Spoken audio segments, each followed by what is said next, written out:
Assalamualaikum warahmatullahi wabarakatuh. 107,0 MHz Elsa FM, radionya mahasiswa masa kini. Selamat pagi pendengar Esa, News Esa FM kembali hadir di ruang dengar Anda. Bersama saya Karomah, sejumlah informasi akan menemani pagi Anda selama beberapa menit ke depan dengan selingan lagu-lagu pop Indonesia. Sobat Esa, informasi pertama Anda datang dari dunia kesehatan. Natal telah tiba.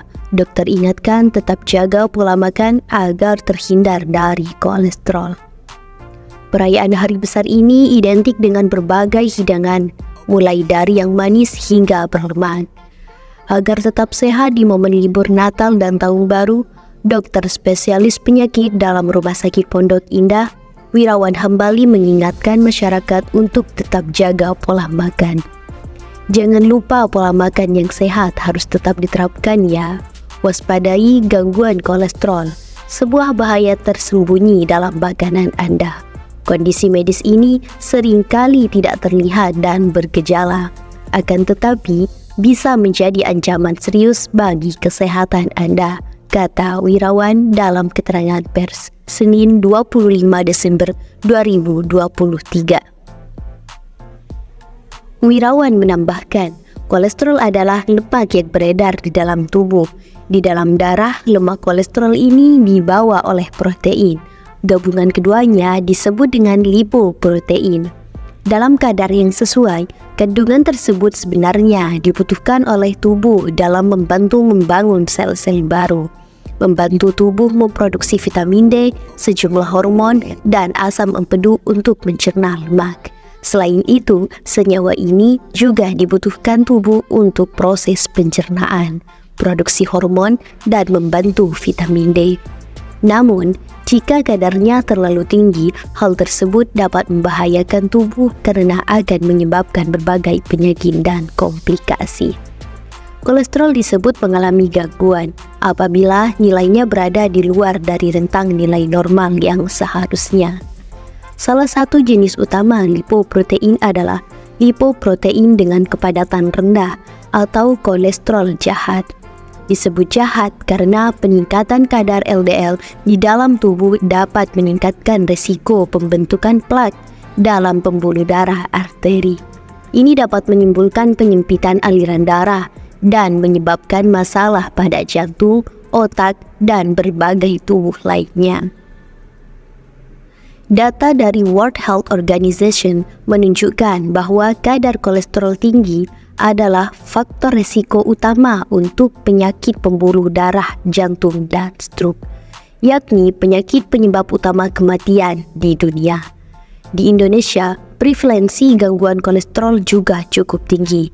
Menurut data riset kesehatan dasar, proporsi penduduk Indonesia berusia lebih dari 15 tahun yang mengalami gangguan kolesterol adalah sekitar 21,2% dengan kadar kolesterol total 200-239 mg dan 7,6% dengan kadar kolesterol 240 mg. Ini menunjukkan bahwa banyak orang di Indonesia berisiko terkena penyakit jantung dan stroke akibat gangguan kolesterol, ucap Wirawan. Sobat Esa, informasi tadi menjadi penghujung acara kita pada pagi hari ini. Tapi jangan khawatir, karena acara selanjutnya gak kalah menarik. Sobat Esa, semoga informasi tadi bisa menambah wawasan dan pengetahuan Sobat Esa. Saya Karomah, pamit undur diri di ruang dengar Anda. Wassalamualaikum warahmatullahi wabarakatuh.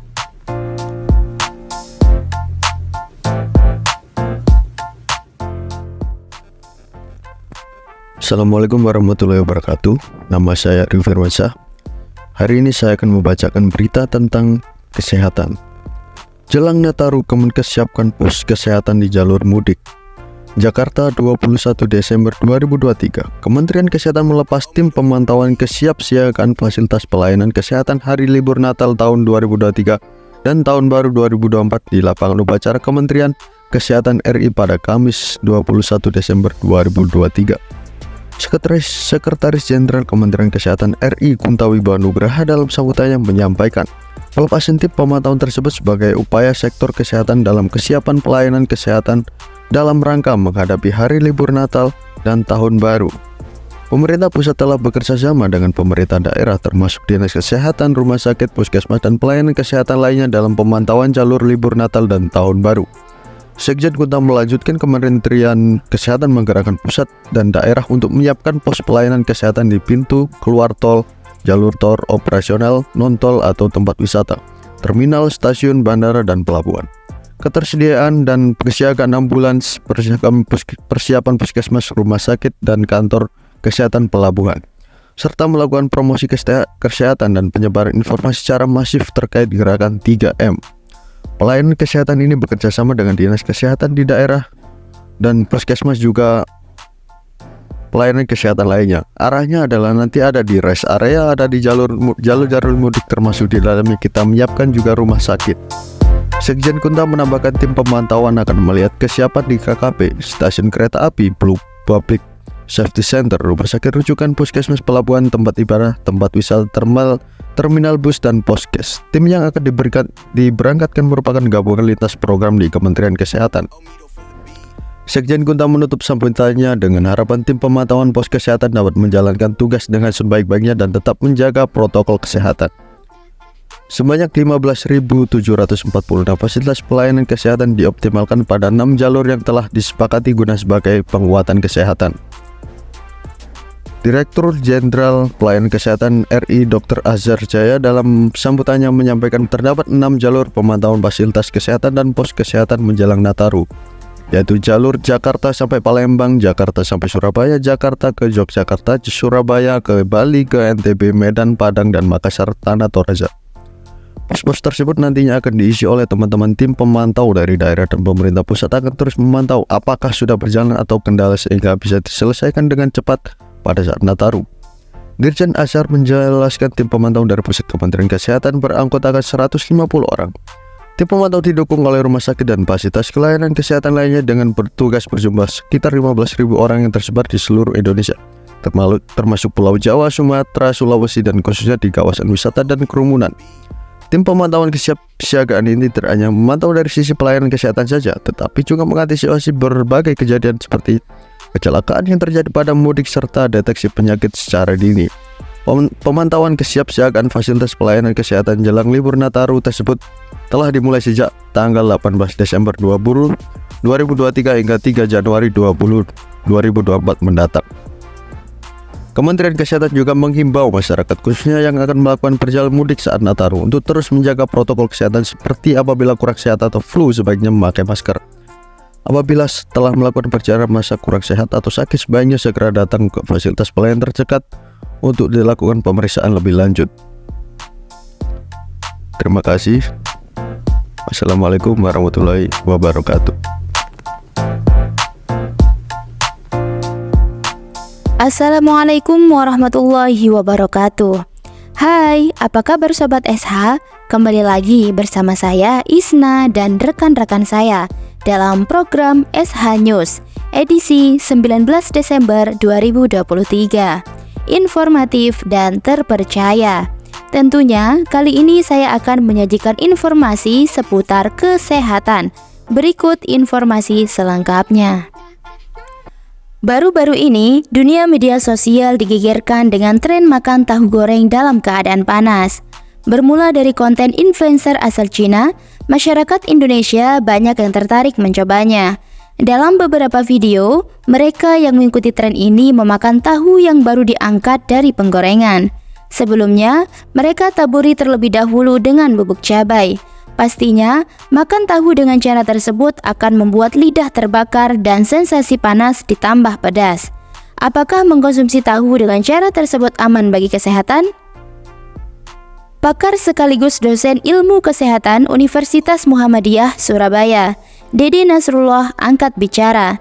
Menurutnya, suhu panas saat mengkonsumsi tahu dengan cara demikian dapat memicu resiko berbahaya. Picu inflamasi luka tenggorokan. Dede mengatakan mengkonsumsi makanan panas dapat memicu inflamasi pada saluran pencernaan atas seperti rongga mulut atau kerongkongan. Jika inflamasi dibiarkan, maka bisa menyebabkan kanker tenggorokan. Inflamasi ini yang akan memicu terjadinya kanker kerongkongan, katanya, dikutip dari laman UM Surabaya.